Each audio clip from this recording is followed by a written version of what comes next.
Hola amigas y amigos de el portal del Villegas. Ustedes ven que hay algunas pequeñas novedades. Ahora tengo un poquito más de luz, no es esto tan parecido a un velorio.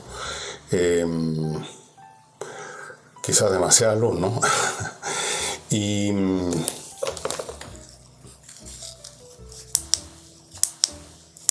ahí está. Y voy a entrar en materia con un tema que va a crecer sin duda alguna y que es un nuevo tema que ha sacado la oposición para armar su ruido de toda la semana. No paran. El PPD dice, está emplazando, que les gusta esa palabra, está emplazando al gobierno para confirmar que van a haber comicios para elegir gobernadores el año 2020.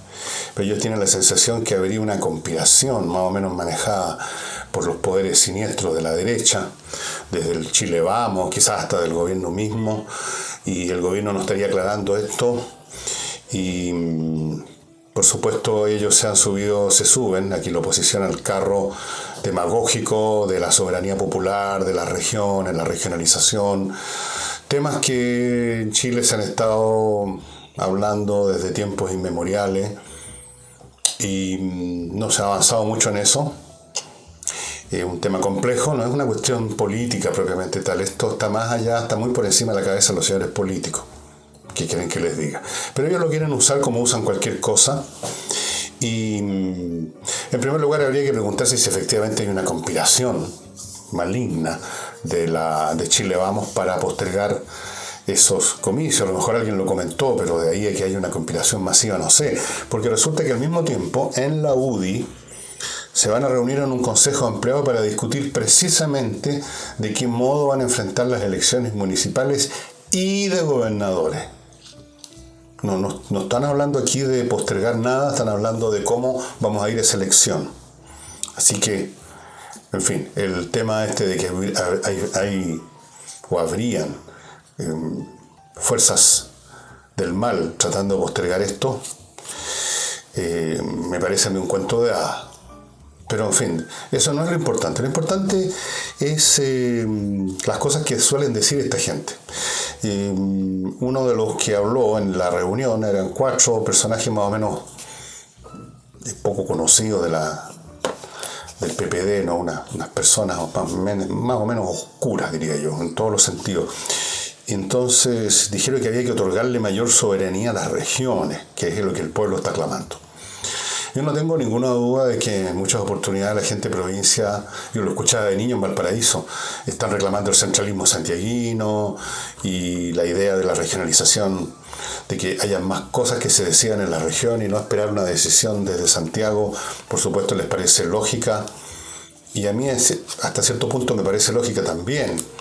Todo depende, por supuesto, qué es lo que se va a decidir y si esas decisiones van a ser acompañadas de los respectivos financiamientos, porque si no se convierte en una chacota, en una burla. Pero yo tengo mucha desconfianza cuando estas cosas las vocean los partidos políticos. Ustedes me van a perdonar, pero yo temería de que pasara con las regiones lo que ya pasó con los municipios.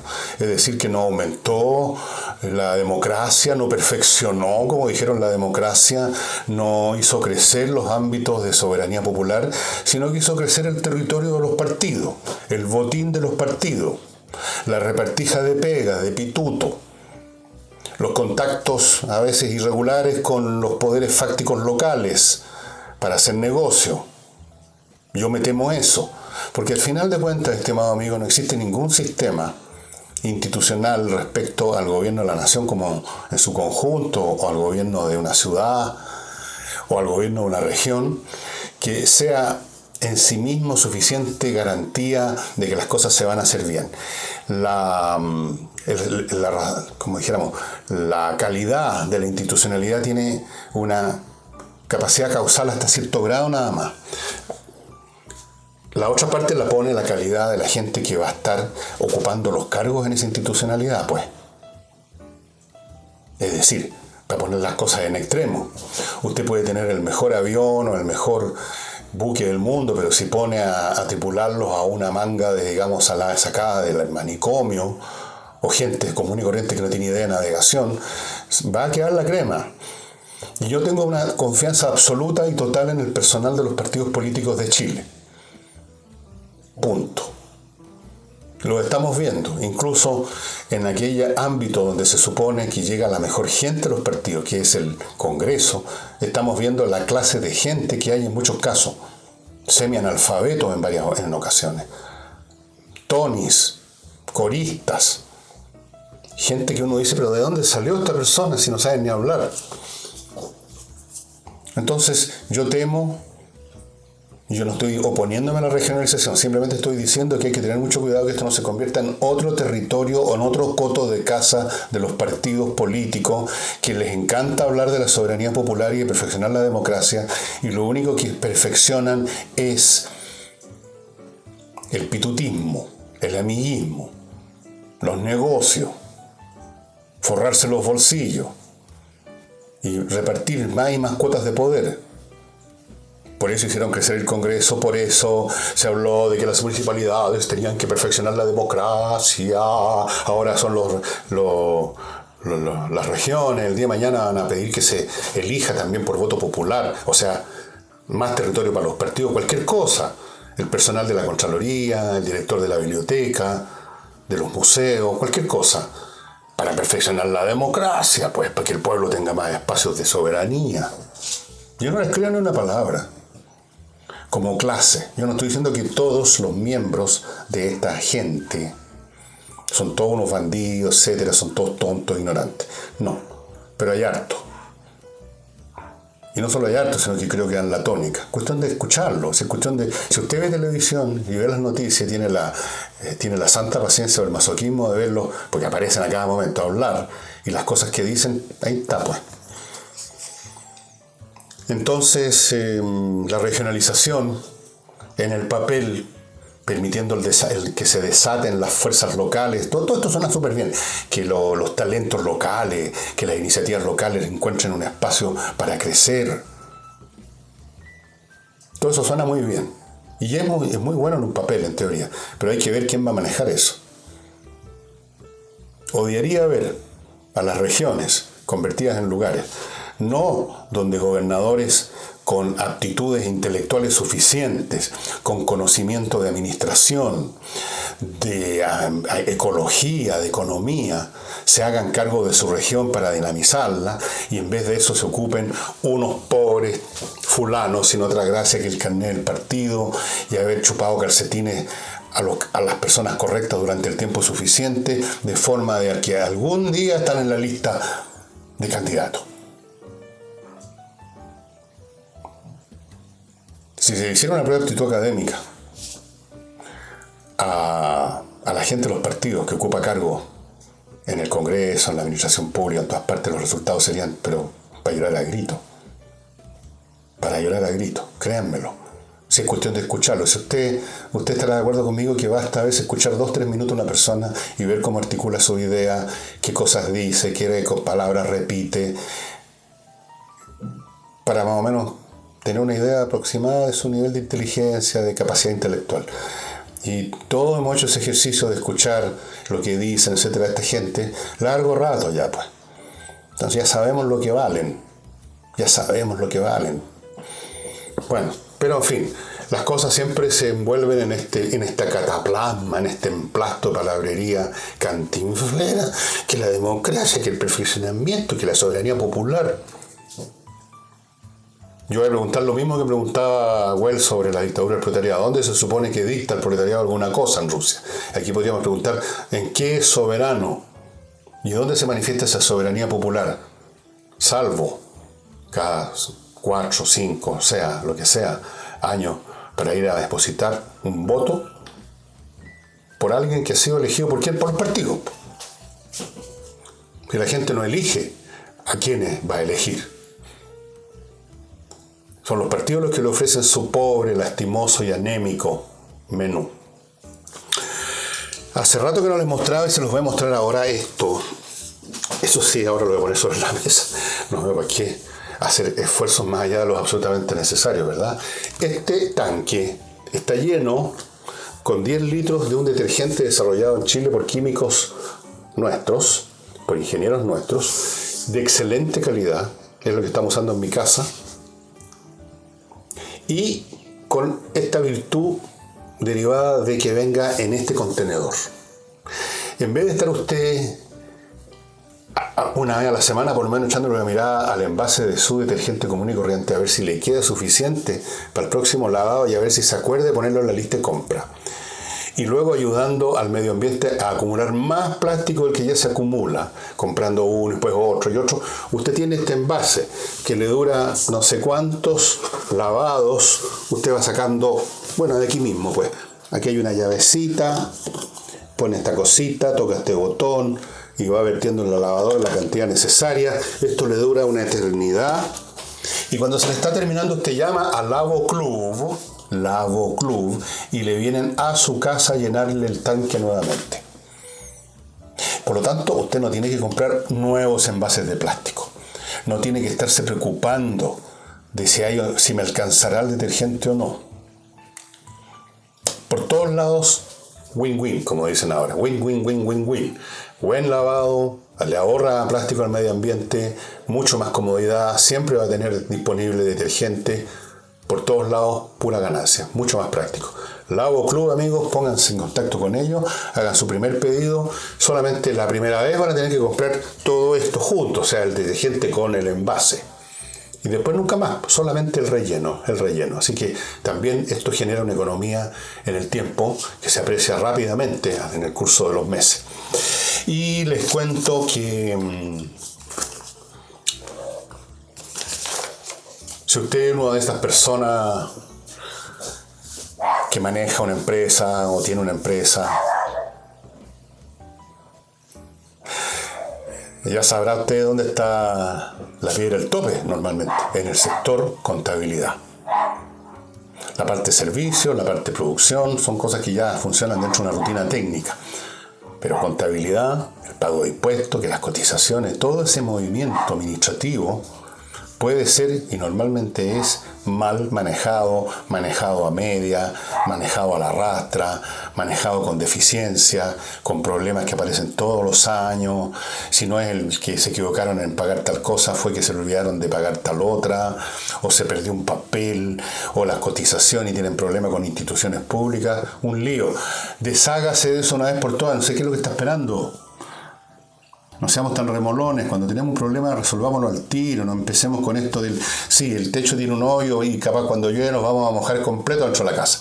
Mañana llamo, y nunca llaman, hasta que se vuelven a inundar.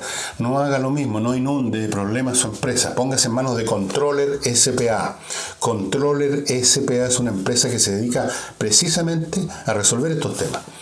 Está formada por contadores auditores con una experiencia de 20 años en empresas internacionales grandes.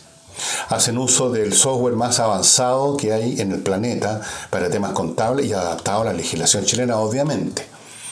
Pero sobre todo lo que más vale es su experiencia. Ellos se pueden hacer cargo, pueden asesorarlo a usted con un trato personalizado de boutique, cualquiera que sea el calibre de su empresa, chica, mediana, grande, más o menos, empezando, terminando, lo que sea, póngase en manos de Controller, le va a cambiar la vida, va a ahorrar tiempo, dinero y se va a ahorrar sobre todo dolores de cabeza. ¿Qué más importante que eso? ¿Qué tal está el micrófono? ¿Está bien? Y para vender casas o departamentos, lo más adecuado es ponerse en manos de un corredor que realmente corra. Este corredor se llama Hey, está corriendo hace 20 años, vende como loco, es un enfermo para vender. Si usted pone su casa o su departamento en venta y le encarga a él el proceso, lo va a vender rápidamente. Al contrario de lo que pasa con nuestros corredores que no corren mucho, caminan, arrastran las patas. Póngase en manos de la corredora Hey, hermanos, va a vender de inmediato su casa o departamento. Y si usted quiere que alguien se haga cargo de encontrarle un arrendatario, Hey también, él sabe escoger al arrendatario que no le va a crear problemas como muchos arrendatarios hacen.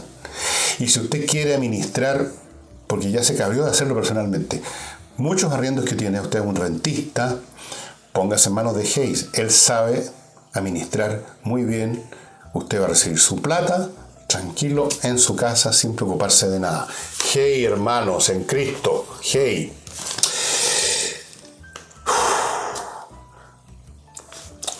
En Argentina, Macri ha hecho noticia con una novedad. Dice que en las próximas elecciones él va a llevar de compañero de ticket, como dicen los gringos, como candidato a la vicepresidencia, junto con él a la presidencia, a un peronista, a un viejo malandrín del peronismo que responde al nombre de Miguel Ángel Pichetto, nene. Ustedes saben, en Buenos Aires es muy difícil no tener un apellido de origen italiano. Miguel Ángel Pichetto. Y cuando digo viejo malandrín, yo no conozco los detalles, pero ser peronista de sus buenos años es un hombre que tiene un expertise. Es como, digamos, el Padrino ya en la segunda película de la serie, más o menos. ¿Y por qué hace esto Macri? Para empatar a la lista contraria donde va la señora Kirchner de candidata a la vicepresidencia, sí, la misma que tenía maletas con plata al lado de su casa, la misma que está metida como en 6 casos judiciales por irregularidades, pero tiene la tupé de ir de candidata a la vicepresidencia con otro caballero, que también se llama Fernández. No son parientes. No son parientes en la sangre, son parientes en meter las manos probablemente. Entonces la pregunta que nos hace es que Argentina no va a poder nunca deshacerse del peronismo. Es que van a estar toda la vida hasta que las trompetas de Jericó llamen a todos los humanos al valle de Josafat. No son las trompetas de Josafat, de Jericó, son las trompetas de Josafat. Al valle donde seremos juzgados por nuestro Señor, por lo menos los cristianos, los otros no sé quién los irá a juzgar. No se van a poder deshacer nunca de esa peste que es el peronismo. Es la única veta, el único chuquicamata político de Argentina del cual sacar candidatos para cualquier cosa. Al punto que Macri, que llega al gobierno con la idea precisamente de poner fin a las prácticas peronistas en su versión kirchnerista, fernandista, tiene que recurrir al señor Miguel Ángel Pichetto para que lo acompañe en el ticket. Ahí está todo dicho sobre Argentina. Y ahí está todo dicho sobre muchas naciones, estimados amigos y amigas, porque esto no es monopolio de Argentina. Acá también tenemos, con otros nombres, agrupaciones políticas que pueden tener un largo historial de fracasos, de incompetencia, de estupidez, de crímenes, de robo, de lo que sea. Y sin embargo siguen siendo al menos una de las canteras de las cuales una y otra vez salen los mismos minerales de baja ley. Y probablemente si vamos a Estados Unidos nos vamos a encontrar con el mismo fenómeno, qué duda cabe. En todas las sociedades del mundo hay un yacimiento tradicional, viejo como el mundo, podríamos decir, de donde salen una y otra vez los mismos productos de baja ley. Es una condena que parece ser parte de un destino inevitable de los sistemas políticos democráticos. El hecho de que se constituye un yacimiento, una tradición, en virtud de la cual ciertos grupos, ciertas sensibilidades, son los verdaderos representantes del pueblo, porque de eso se trata. Se supone que los peronistas son, por favor, son los concesionarios vitalicios de los intereses populares de los argentinos. Así como aquí creen lo mismo los progresistas, que son los concesionarios vitalicios de la democracia y del progreso. Y no importa lo que hagan, no importa lo penca que sean, siguen estando ahí disponibles y sigue saliendo de ahí los supuestos defensores del pueblo. Sigue siendo el aval de las políticas populares. Políticas populares que se traducen siempre, especialmente en este continente de parásitos, como es América Latina, y de incompetentes, se traducen simplemente en la repartija paquete tallarina. Porque aquí no se trata ni siquiera de un gran plan, aunque sea delirante, pero que tenga algún viso de algo, qué sé yo, con algún tamaño, calibre. No, repartir. Y que el país se arruine mientras tanto, como por ejemplo, déjenme darle algunos datos, para que vean ustedes en qué terminan, porque a ver si aprenden de una vez por todas. Estaba viendo algunos datos sobre Venezuela, del cual hace rato que no hablamos. Fíjense ustedes, cuando llegó el chavismo, que todavía tenía algo que robar y que repartir porque habían recursos en ese momento, porque era el primero que llegaba, el 80% de las empresas venezolanas se fueron, porque se olieron lo que se venía. quedó un 20%. Con Maduro, ese 20%, el 96% de ellas, seamos generosos, el 90%, para que sea más clara o sea, 9 de cada 10, en el fondo 9,5 empresas de cada 10, o paralizaron de frentón, tan cerrados, con candado a las puertas, o redujeron la producción al 18% de su capacidad. Es decir,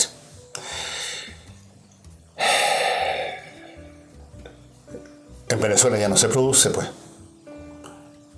El 90% de las empresas, por ser generoso, estoy diciendo 90%, producen, lo voy a hacer extra generoso, el 20% de lo que producían antes. Hagan ustedes un pequeño cálculo para que vean la disminución de la producción de la economía venezolana. Si el 90%, que en realidad el 96%, se hubiera paralizado o hubiera reducido a 0%, entonces tendríamos un 90% menos de producción en Venezuela.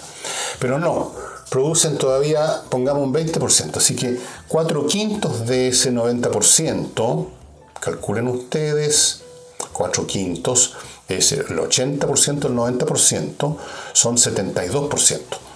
Es decir, la economía venezolana se ha achicado por lo menos voy a ser generoso, no, un 70%. He ahí los venenosos frutos de estas políticas.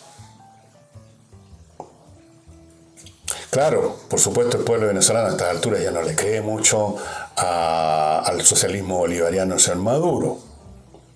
Se lo creyeron a Chávez mientras todavía había plata para repartir, mientras habían paquetes de tallarines. Ahora que ya no tienen electricidad, que no tienen agua, que las empresas están paradas, que la producción se disminuyó casi en 3/4, yo ya me imagino que no creen en el socialismo bolivariano. Pero les voy a contar una cosa.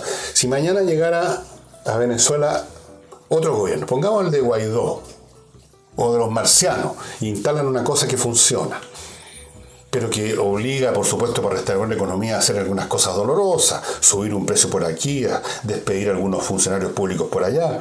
Yo les aseguro que en 10 años, ese mismo pueblo que ahora sale a las calles a pedir la cabeza de Maduro, estarían llorando a gritos que volviera al socialismo bolivariano. Así somos. Así somos. Ese es el gran capital que tienen estos movimientos populares para subsistir eternamente, la mala memoria del pueblo. Por un lado la mala memoria y por otro lado la inclinación a la esperanza, a las promesas. Y le voy a dar un ejemplo de promesas. Este señor de Argentina, el Che Miguel Ángel Pichetto, ¿no? Al recibir el nombramiento, que por supuesto ya sabía que venía de manos de Macri, se lanzó el siguiente speech. Dijo: este es un desafío para convocar al pueblo argentino a un camino de crecimiento, esperanza, expectativas, construcción humana y unidad nacional. No se le quedó nada afuera. Pero yo entiendo los pueblos. Cuando uno está jodido, cuando uno lo han hueveado toda la vida, cuando uno vive al 3 y al 4, lo único que le queda es creer en la próxima promesa. Porque imagínense qué triste debe ser para alguien que lo han pisoteado toda la vida, los de arriba, los políticos, ya llegar al convencimiento de que no puede esperar nada de ellos. Entonces sigue estando igual de pobre, pero además sin esperanzas de que ahora sí que sí, ahora vienen a salvarnos, ahora va a cambiar esta cuestión. Así que Pichetto se las mandó, camino de crecimiento, de esperanza, expectativas, construcción humana. ¿Qué quiere decir eso? Construcción humana. ¿Qué otra construcción puede haber en una sociedad que no sea humana? ¿O hay algún país donde hayan los reptilianos, los grises, construyendo alguna cosa subterráneamente? Algunos dicen que sí. Y unidad nacional, esa es otra frase que suena bien, uno la puede poner, es como una carta comodín, que usted la pone en cualquier parte y suena bien, unidad nacional. ¿Quién va a estar en contra de la unidad nacional? Así que ya están preparando el paquete de mentiras, vienen etiquetados. Y es una pena porque Macri no, en un mundo un poco más decente, creo yo, que el que vivimos, Macri debiera decir no, pues. La verdad es que Argentina fue arruinada, está siendo arruinada hace 60 años, y para salir de esto y aprovechar los enormes recursos humanos y materiales que tenemos, vamos a tener que pasar por un periodo duro, difícil, y esa es la verdad, estimados compatriotas. Pero él no va a decir eso, porque decir eso significa que no van a votar por él, porque la gente no va a ser tan lista como para decir si en realidad. No, pues la gente quiere escuchar promesas, pues. La gente común y corriente quiere que le digan esto de cómo, expectativa de la construcción humana. Eso suena mucho mejor que le digan vamos a tener que subirle la cuenta del gas, vamos a tener que subirle la cuenta de electricidad, señoras y señores, porque si no, no funciona esta cuestión. No, yo prefiero escucharlo de la unidad nacional y la construcción humana. Eso van a decir los argentinos. No llores por mi Argentina. Bueno, allá ellos, allá nosotros. ¿Qué más les puedo decir, amigos?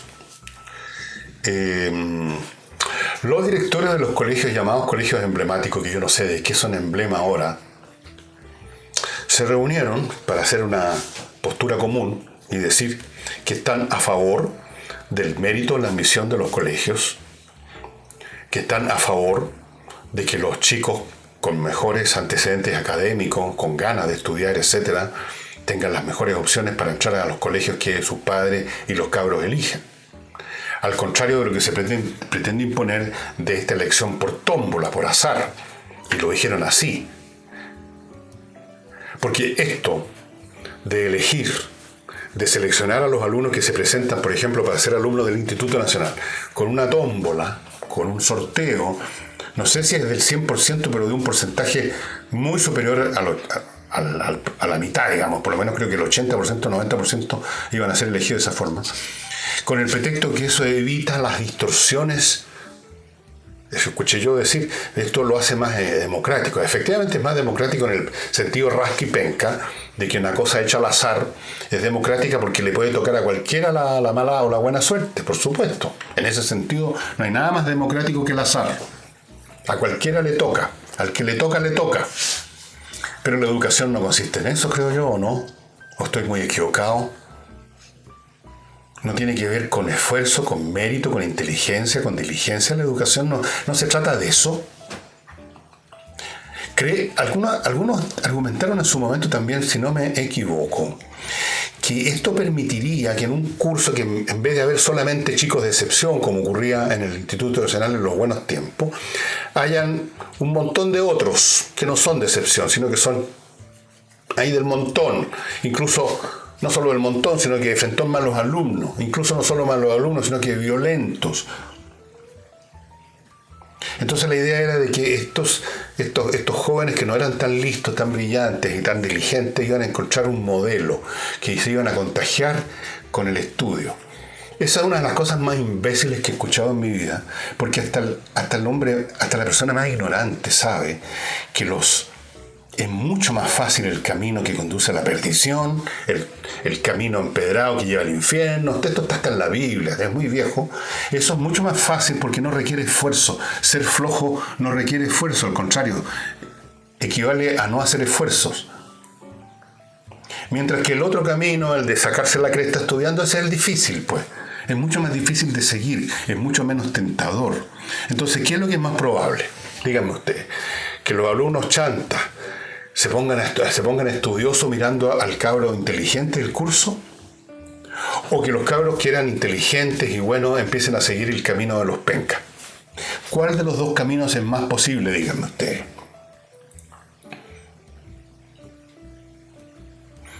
¿Qué es lo que hay detrás? ¿Cuál es el motivo que está detrás de este, yo diría, odio por todo lo que sea selección de lo bueno, de lo mejor, que uno lo ve manifiesto en esto, pero y en otros temas también de la sociedad, de nuestra vida? Este odio a lo que sea seleccionar, a lo que sea jerarquizar, a lo que sea diferenciar entre el bueno y el malo, el tonto y el inteligente, a promover lo bueno. Hay ahí un sentimiento muy filisteo, de envidia y resentimiento, que se envuelve en este ropaje de que hay que crear igualdad, la cancha igual para todos.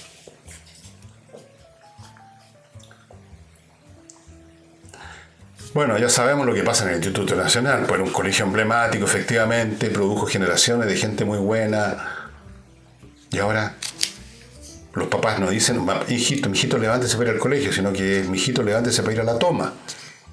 No olvide llevar su botella para hacer molotov, ¿eh? Y no es el único colegio que está en esta situación. Y se votan, creo que hace 2 o 3 días votaron un nuevo paro. Bueno, por eso que yo digo, a propósito de la ministra Cubillo que se va a propósito de una marcha nueva de los profesores en Valparaíso, entonces ella los llama a que hagan clase, que se van a reunir, que las puertas están abiertas, que esto, que el otro, y que por favor vuelvan a clase, que vuelvan a clase. Y yo vuelvo a repetir lo que dije hace un par de días, da lo mismo. ¿Qué clases son esas de todas maneras? Con profesores penca o desinteresados o atemorizados de que no sea que al dar vuelta a la espalda para anotar en el pizarrón les llegue un peñascazo, y por el otro lado alumnos penca en su gran mayoría, o los otros, los buenos atemorizados, no vaya a ser de que si muestro que estoy estudiando y sacando, resolviendo las cosas, me vayan a meter un cortaplumazo por ser tan fascista, por no soplar, por no ayudar a los porros. Así que, ¿qué importa que haya o no haya clase?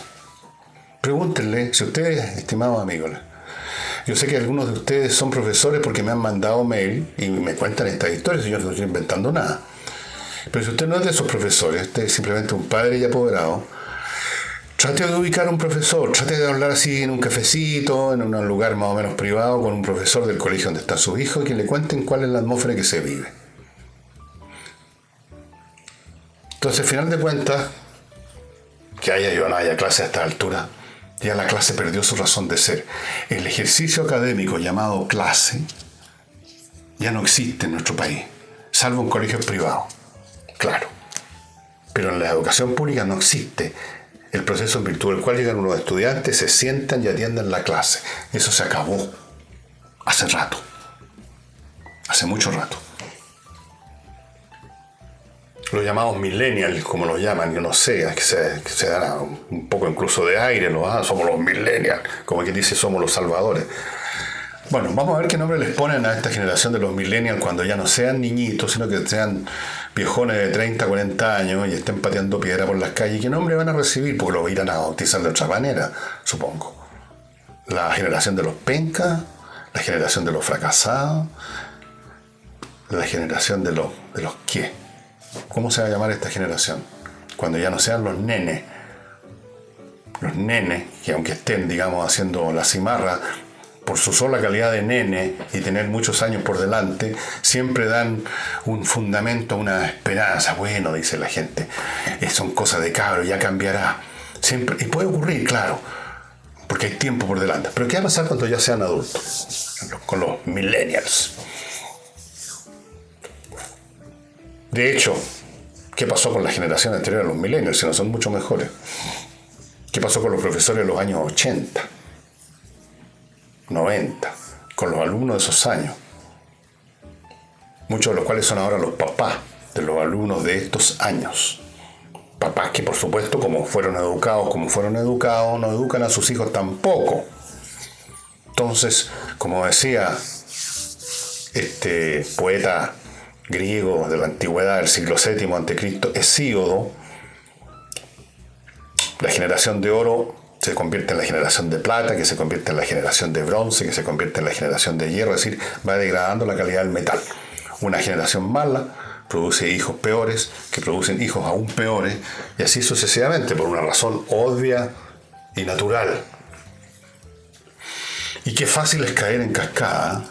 Lo otro es mucho más difícil, que una generación buena produzca una generación aún mejor, y la aún mejor una de excelencia. Eso es bastante más difícil. Más que generaciones, uno puede ver grupitos dentro de ciertas secciones de la sociedad que tienen una especial cultura y un especial amor por los libros y por el estudio. No los voy a nombrar para que no me acusen de estar a favor o en contra de nadie, pero todos sabemos que hay grupos políticos, como han dicho, culturales y étnicos en nuestro país y en otros países que tienen un especial apego al estudio, a la concentración y al trabajo.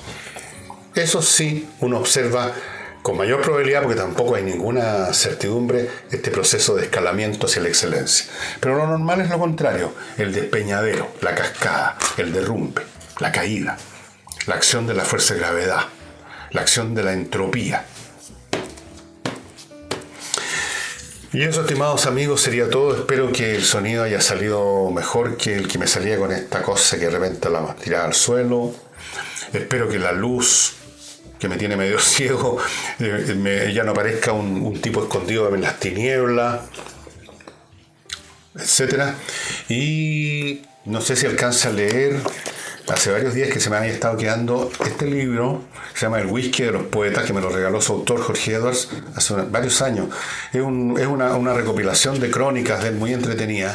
Y El whisky de los poetas es una de esas columnas de Jorge Edwards. Jorge Edwards una vez me contó, y no sé si está contado en esta historia aquí que se llama El whisky de los poetas, que por supuesto la tenía marcado, pero se me perdió el marcador.